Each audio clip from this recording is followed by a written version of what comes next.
You don't want to affect people's lives if it's phony stuff in there, because there's a lot of phony stuff with that whole world. But I think I would. Phony stuff with that whole world, eh? Yes. It's so unfortunate when there are consequences for your actions. Really hate to see it. It's Thursday, July 24th. I'm Jane Coaston, and this is What a Day, another place where Vice President J.D. Vance can never go on vacation. The Vice President went to Nantucket for a break and instead found a whole bunch of angry protesters. Buddy, if you thought you could go to a whaling museum in peace right now, you were clearly incorrect. You were on a winning presidential ticket. You did not win the right to be liked. On today's show, a federal judge rules that Kilmar, Abrego, Garcia can be released from a Tennessee jail. And the Environmental Protection Agency wants to argue that greenhouse gases are completely fine. But let's start with former President Barack Obama. Remember Obama? Two-term president, left office in 2017. Ring a bell? Well, according to President Donald Trump, who is definitely not trying to distract from the ballooning Epstein debacle engulfing his administration, Obama is at the center of a massive conspiracy centered on Russian involvement in the 2016 presidential election. If you're thinking, that was 9 years ago. I thought this whole thing was settled. Why are we talking about this again? Look, I get it. But here's the TLDR on the latest version of Trump's Russia hoax. He's alleging President Obama and members of his administration lied about Russian efforts to swing the 2016 election for Trump, and they made up intelligence to back up their claims. Now, Russia's meddling in the 2016 election is well established, as was its preferred outcome, that Trump beat Democratic nominee Hillary Clinton. It was all laid out in a 2020 bipartisan report from the Senate Intelligence Committee, which at the time included now Secretary of State Marco Rubio. He signed off on the report. But now, according to Trump, Obama has committed, quote, treason, and obviously everyone involved has to go to jail. Here's Trump speaking to reporters in the Oval Office on Tuesday. What they did to me, and whether it's right or wrong, it's time to go after people. Great. But what makes this all really scary is that Trump's wild claims are being fueled by his own Director of National Intelligence, Tulsi Gabbard. She's been releasing documents targeting the Obama administration, alleging they contradict the intelligence community's well-established conclusion that Russia was trying to help Trump. She also says she's referred the documents to the FBI for investigation. Gabbard spoke Wednesday during the White House press briefing. President Obama directed an intelligence community assessment to be created to further this contrived false narrative that ultimately led to a years-long coup to try to undermine President Trump's presidency. Point of order. I remember Trump's inauguration in 2017, which Obama attended. I do not think that's how coups traditionally work. It's fair to say that right now Trump could really use a distraction because things are not going great for his administration. On Wednesday, the Wall Street Journal and the New York Times reported that the Justice Department alerted Trump back in May that his name appears in the Epstein files. We'll talk more about that in the headlines. But for more on the return of Russia conspiracy theories and what Trump's willingness to go after his opposition, including a former president, says about this presidency, I spoke to David Frum. He's a staff writer at The Atlantic and host of the David Frum Show. David, welcome to What a Day. Thank you. I want to start with the latest conspiracy theory Trump is trying to peddle. It goes something like this. Former President Barack Obama and others in his administration committed, quote, treason by forcing the intelligence community to alter its conclusions that Russia tried to influence the 2016 election to help Trump in order to undermine his first term in office. Now, to be clear, there is no evidence to support this claim. The claim doesn't actually make any sense, and it contradicts multiple previous assessments, including a bipartisan Senate Intelligence Committee report that Marco Rubio signed off on. Rubio is now, obviously, Trump's Secretary of State. But how seriously do we need to take this? Well, one of the remarkable things about Trump's scandals is the way they take place in public. So you don't have to look at assessments. You don't have to know much about the intelligence community. You just have to have a memory, or even if you don't have a memory, you just look it up. So here's what happened in 2016. The Russians hacked Hillary Clinton's communications, or they got lucky. People in the Hillary Clinton campaign or around the campaign, some people made mistakes. They got phished. Anyway, the Russians got their hands on a trove of documents. They released these documents to WikiLeaks. WikiLeaks posted them in October. The documents really hurt the Hillary Clinton campaign and knocked it off balance. And in a very close election where Hillary Clinton won the popular vote, but not the Electoral College, all of this made a difference. Now, there are a lot of question marks. Why did the Russians do this? And there are a lot of question marks as exactly what was the connection between Trump and the Russians. Much of, again, it's memory. You saw it happen in plain sight. You saw Donald Trump's son take a meeting when he was offered dirt by the Russians. You saw Donald Trump himself in a press conference say, Russia, if you're listening, and ask for the release of documents. So that's what we know. That's what we've always known. It's not a complicated story. Russia helped the Trump campaign. Trump welcomed the help, and the help probably made some difference to the outcome. That's the story. Those are the things we know. And Trump is using the one scandal that we know about from 2016 to sort of protect himself from the other scandal that we're just remembering in plain sight in 2025. But how seriously do you think we need to take Trump's threats? Because clearly, yes, the timing of this is bananas suspect. Trump is definitely trying to distract from mounting pressure he and his administration are under over the Epstein files, which is, again, their own fault. But in a way, does that make this moment more dangerous? Because Trump feels real pressure. He feels there are real stakes. He feels backed in a corner. And we've seen what happens when he's backed into a corner. You get January 6th. How worried should we actually be? I think when Trump says things, they're indicators of direction. When he says, I'm going to invade Greenland and conquer Danish territory and annex it to the United States, he's probably not actually going to do that. But it tells you what he's thinking about and what he's planning and the direction in which his mind is going. So when he threatens to use the power of the state against political opponents, you should take that seriously. One of the things about this that is especially bonkers is Trump went to court to get the Supreme Court to say, you know what, former president, almost no aspect of criminal law applies to you. You have this vast domain of big, if fuzzy, immunity. Unless you're Obama, then you have no immunity. Then the president can throw you in jail. Right. And I think that goes to Trump's director of national intelligence, Tulsi Gabbard, said she'd be making a criminal referral to the Justice Department. And we don't have a ton of specifics about that. And she was even asked in a press conference about that Supreme Court ruling. And that was something she was like, oh, Pam Bondi will explain. But What are the risks of having the top U.S. intelligence official trying to rewrite history to serve the president's narrative to get him out of a jam he got himself in? What does it signify about how far this administration is willing to go to protect Donald Trump and serve its own ends? Look, the list of things that are wrong with Tulsi Gabbard as director of national intelligence doesn't end with what you just said. You have a list of people with very extreme views who have often showed their enthusiasm for foreign dictators. Tulsi Gabbard is a huge enthusiast of the Assad regime in Syria and now mercifully gone. You have other people who have been very hostile to Ukraine, other people have other kinds of enthusiasms.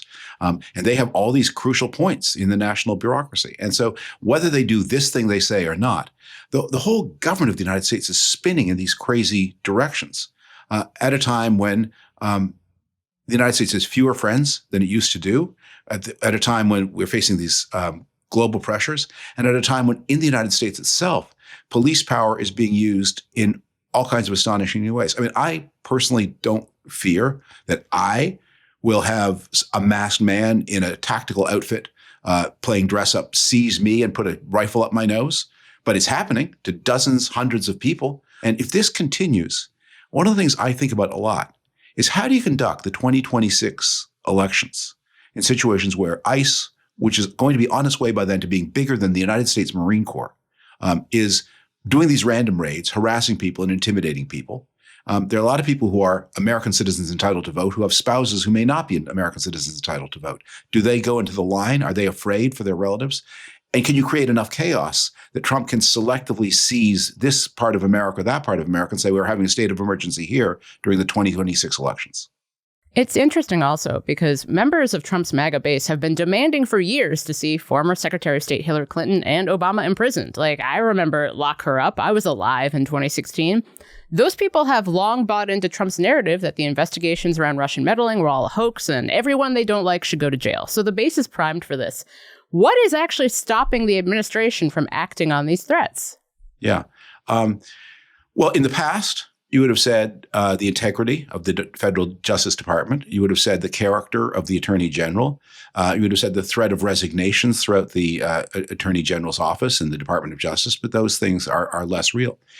The Trump base also has, for a long time, been fed a story that the Jeffrey Epstein scandals conceal a vast morass of elite wrongdoing, and that only Trump can bring them truth.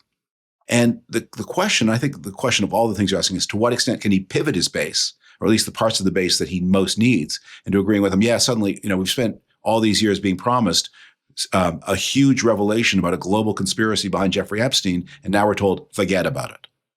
So you've started a podcast in the last few months where you're talking to a wide range of guests in politics and business. And for your most recent episode, you talked with former FBI official Peter Strzok.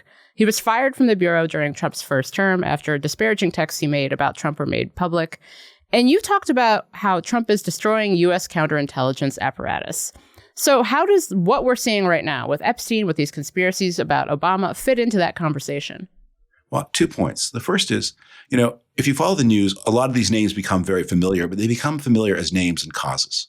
And I've had the privilege and the pleasure of getting to know Peter Strzok, not intimately, but well, and having a chance to see this is someone who went into public service for exactly the reasons you would wish, who turned down more lucrative opportunities. He loves the country. He wants to protect it.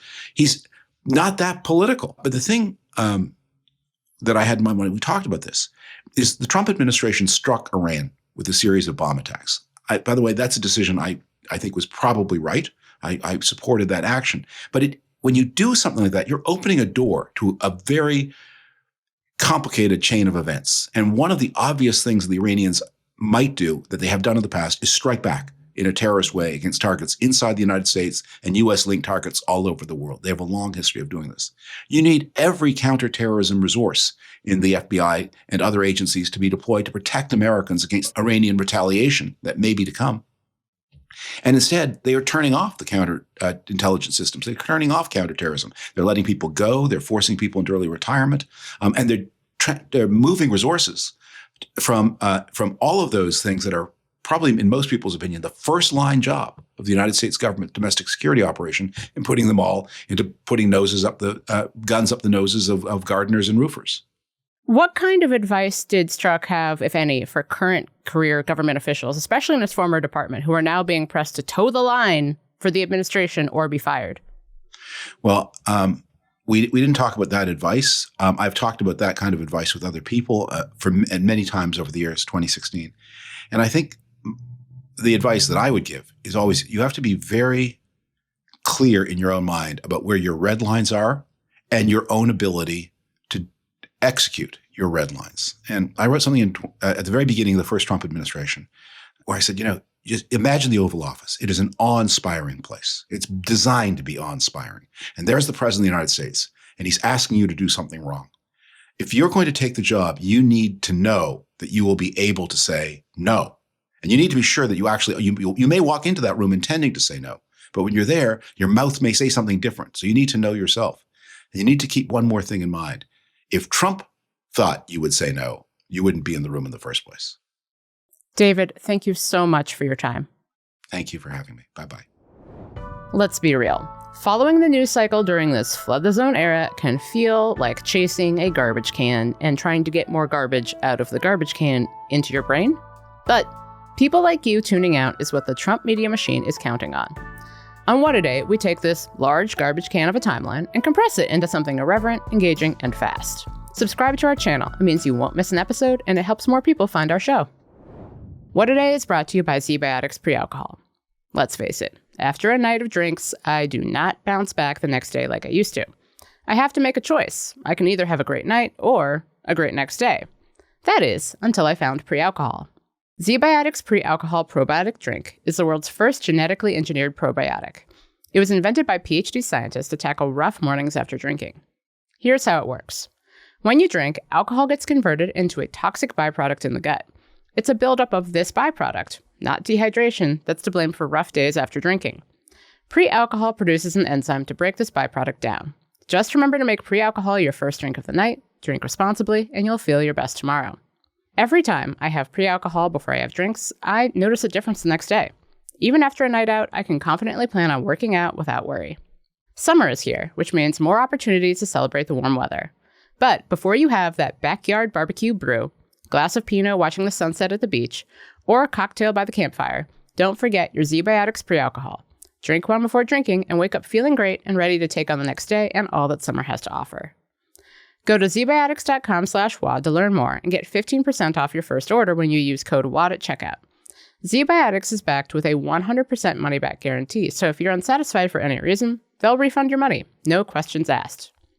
Remember to head to zbiotics.com/WAD and use the code WAD at checkout for 15% off. Headline. I just signed the largest trade deal in history. I think maybe the largest deal in history with Japan. I don't think it's the largest trade deal in history, but President Trump announced that Japan and the U.S. reached a tariff deal. Trump elaborated on the terms of the deal in a Truth Social post late Tuesday evening, saying all imports from Japan would be subject to a 15% tariff, notably lower than the 25% he had threatened to enact on August 1st. In exchange, Japan will open its market to American cars and agricultural products like rice. Trump also claimed Japan agreed to invest $550 billion in the U.S. Japan's top tariff negotiator, Ryosei Akazawa, told reporters that the money would largely take the form of loans to Japanese businesses investing in the U.S. Akazawa also confirmed that this deal does not include new terms for Japanese aluminum or steel, which is still subject to a 50% tariff, but that discussions there would continue. After facing massive backlash from his party for failing to release the so-called Epstein files, the Trump administration asked federal judges in Florida and New York City to release grand jury testimony related to Epstein. On Wednesday, the judge in Florida denied that request. The Wall Street Journal was first to report on Wednesday that President Trump's name appeared multiple times in documents related to Epstein, and that Attorney General Pam Bondi told Trump so in May. Which is interesting, since just last week, President Trump claimed that Bondi never told him that his name appeared in Epstein-related documentation reviewed by the Department of Justice. Did she tell you at all that your name appeared in the No, she's given us just a very quick briefing, and in terms of the credibility of the different things that they've seen. And I would say that, these files were made up by Comey, they were made up by Obama, they were made up by the Biden Sure. According to the officials who spoke with the Journal, Bondi also told Trump during the May briefing that the DOJ wouldn't release any further documents related to Epstein because they contained child pornography and personal information about Epstein's victims. The officials say that Trump agreed to defer to the DOJ's decision despite claiming repeatedly over the course of his presidential campaign that he would declassify the Epstein files, like this time on Fox and Friends in 2024. Would you declassify the Epstein files? Yeah, I would. All right. I guess I would. I think that less so because, you don't know. You don't want to affect people's lives if it's phony stuff in there because there's a lot of phony stuff with that whole world. But I think I would. Phony stuff with that whole world, eh? Yes. It's so unfortunate when there are consequences for your actions. Really hate to see it. A federal judge has ruled that Kilmar Abrego Garcia should be freed from custody at the Tennessee jail where he's currently being held, awaiting trial for smuggling charges. At the same time on Wednesday, another judge in Maryland officially blocked ICE from taking him into custody again if he's released before said trial, meaning he could potentially be reunited with his family soon. Here's a little refresher on the situation in case you've been distracted by the many, many other insanely horrific things happening in America over the last few months. In March, Garcia, who had protected legal status in the U.S., was arrested by ICE in Baltimore and sent to a notorious detention center in El Salvador. The Trump administration was like, oopsie, that was a mistake, but we can't really do anything about it. Sorry, not sorry. And then, after multiple court battles, Garcia was allowed to come back to the U.S. and is now facing charges for a years-long conspiracy to smuggle immigrants across the border for MS-13, the Salvadoran gang, which he and his lawyers vehemently deny. The federal judge in Maryland had a few additional demands for the Trump administration.